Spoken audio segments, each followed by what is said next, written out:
Alhamdulillah wassalatu wassalamu ala rasulillah. Lanjutan dari dosa-dosa besar tadi, sekarang adalah minum khamr atau mabuk-mabukan, atau dalam bahasa Jawanya adalah mendem. Mendem bukan mendem ya. Kalau mendem itu menguburkan, kalau mendem itu mabuk-mabukan. Dan ini adalah salah satu termasuk dosa-dosa besar. Karena itu disinggung dalam Al-Qur'an. Bahkan dalam Al-Qur'an itu ada empat tahap pengharaman khamr, yaitu ada 4 tahap pengharaman khamr. Kenapa sampai dikasih tahap-tahap?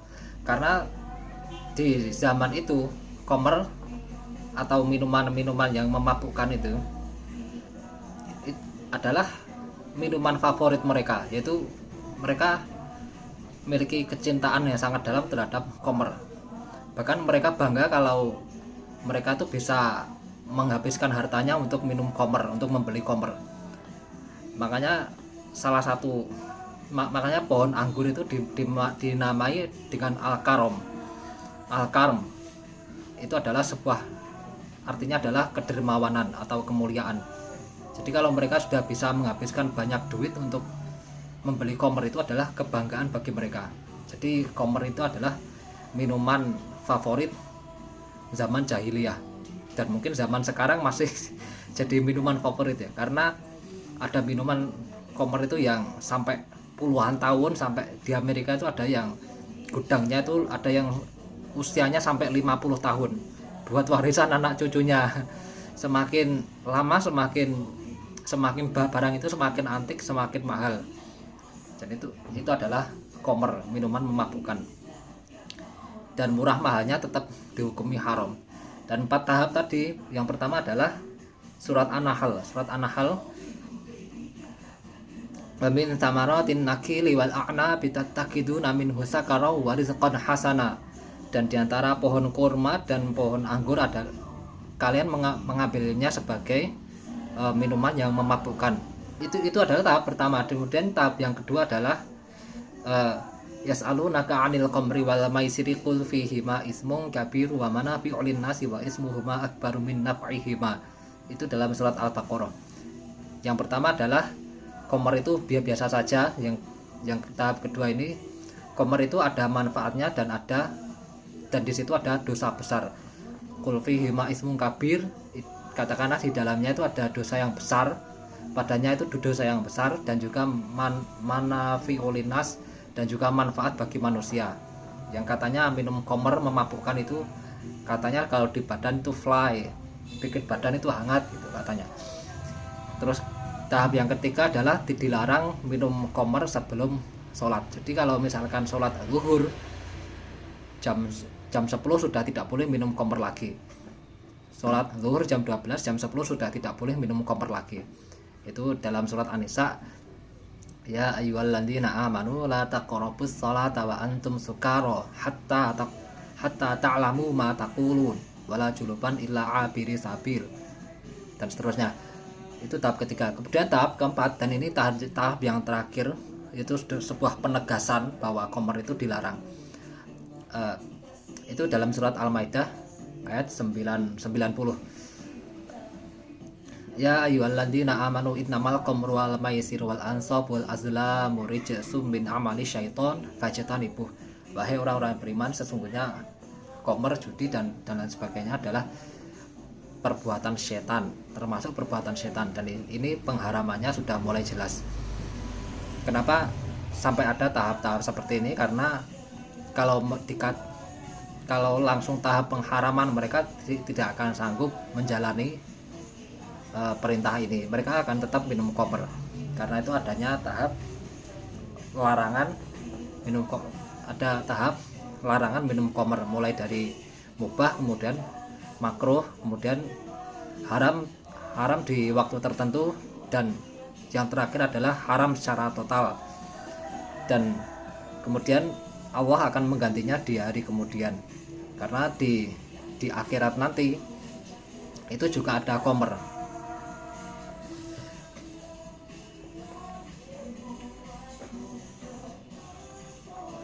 Seperti dalam surat Muhammad, wa anharum min khamrin ladzatil syaribin. dan sungai-sungai yang terbuat dari komer. Jadi ada sungai komer, di situ disebutkan komer.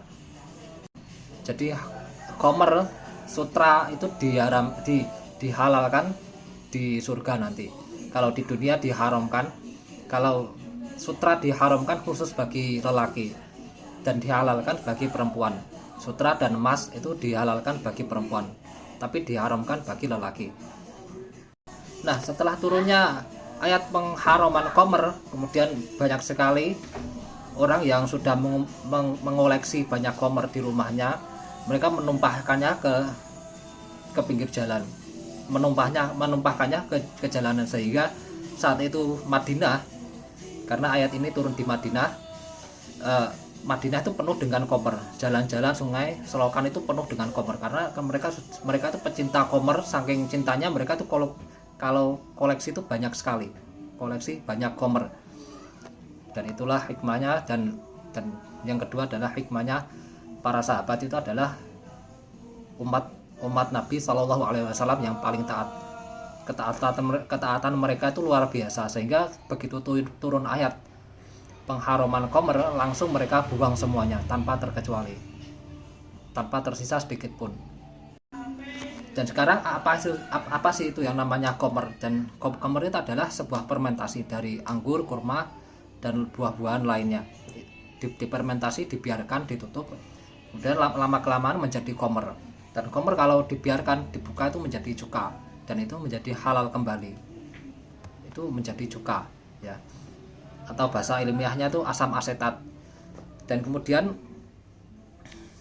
yang termasuk komer yang banyak orang disalahpahami orang itu, komer itu adalah alkohol. Alkohol itu adalah komer, padahal alkohol itu bukan unsur komer, ya. Yang memang banyak digunakan di minuman komer. Yang bukan adalah tape, seperti tape, badek, minuman dari tape, dari sari tape. Tape itu alkoholnya lebih banyak daripada bir, ya. Tapi tape tidak memabukkan, makanya tidak ada yang mengharamkan tape. Tape itu kadar alkoholnya adalah 7% sampai 10%. Bahkan tape beras ketan itu kadar alkoholnya bisa 11% lebih. Tapi kalau bir hanya 0, sekian persen itu bir, ya. Tapi bir dikatakan haram karena walaupun kadar alkoholnya sedikit, itu tetap memabukkan. Kecuali bir peletok kalau menurut MUI, bir peletok itu halal. Satu-satunya bir yang halal itu adalah ini, saya nukil di Wikipedia. Bir peletok adalah, atau bir Betawi adalah minuman khas masyarakat Betawi yang sudah populer sejak zaman kolonial. Minumannya dibuat dari bahan godhokan 13 macam rempah, jahe merah, serai kunyit, kayu secang, kayu manis, lada hitam, daun pandan, daun jeruk, biji pala, kapulaga, kembang lawang, serta cengkeh, ditambah gula dan garam. Dan ini terbuat dari unsur-unsur halal semuanya. Dan ini tidak difermentasi, ya, sehingga tidak haram, tidak menjadi komer. Dan itu satu-satunya bir yang halal menurut MUI.